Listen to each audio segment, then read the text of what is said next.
I'm so glad to be here. For those who don't know me, my name is Gail McPeek, and I've been a member of this church for over 20 years. And I'm speaking to you today on behalf of the Green Team. We've been doing weekly testimonies about our church Green Team, and so I'm going to tell you about my story. I grew up in a typical suburban neighborhood in South Jersey during the 1960s. I always felt a strong connection to nature and loved being outside, catching snakes and frogs, watching birds, climbing trees, exploring nearby meadows and creeks. Family trips into the city filled me with anxiety, walking amongst concrete, crowds, and tall buildings. I remember being disgusted by the polluted Delaware River, enormous amounts of litter along the highway, and smelly smoke spewing from industrial plants on both sides of the river, visible as we drove across the big bridge connecting New Jersey and Philadelphia. As I entered middle school in the 1970s, the environmental and conservation movement was gaining strength and things were beginning to change. My sixth grade science teacher got us involved in Earth Day, taking breaks from inside lessons to clean up the creek behind the school and picking up trash along roadsides. It became a weekly thing. In Scouts, we worked a recycling station in a store parking lot, collecting aluminum cans, glass, and paper. I can remember how good it felt to be doing something, to act. By the time I graduated high school in 1978, the air and water were noticeably cleaner, and conservation organizations were protecting valuable lands, wildlife, and lobbying Congress and advocating for environmental protection laws. At Rutgers University, I studied natural resource management and wildlife biology, learning among other things about greenhouse gases, acid rain, deforestation, overpopulation, and human misuse and overuse of natural resources.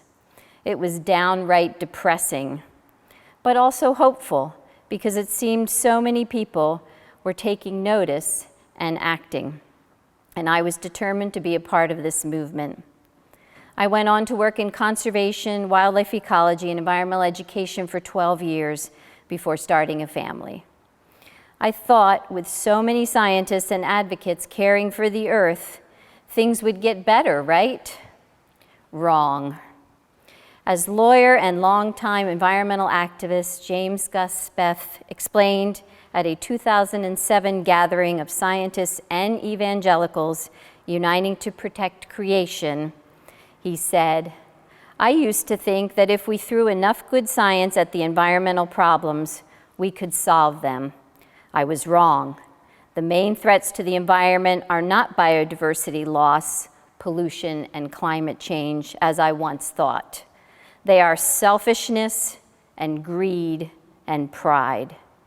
And for that, we need a spiritual and cultural transformation," end quote. And this is why I am on the CCDC Green Team. Destroying our common home is immoral and unjust and demands moral leadership from churches around the globe.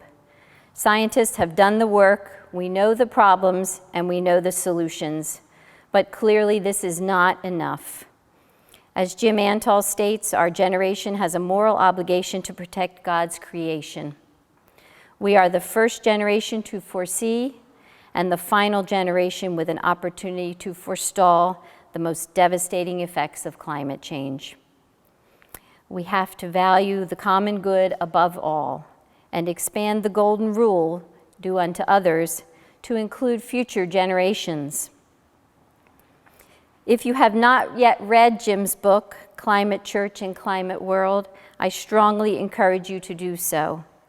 And please watch Jim's program and discussion hosted by our Green Team last week and now available on the church YouTube channel. Soon we will have a new church website which will include a Green Team page where we will share information on becoming a creation justice church, actions we can take as a church group and you can take as individuals, plus many resources and links to climate activist organizations. And the most critical thing you can do right now is vote. Enable our democracy to work and support candidates who make climate justice a top issue. Thank you.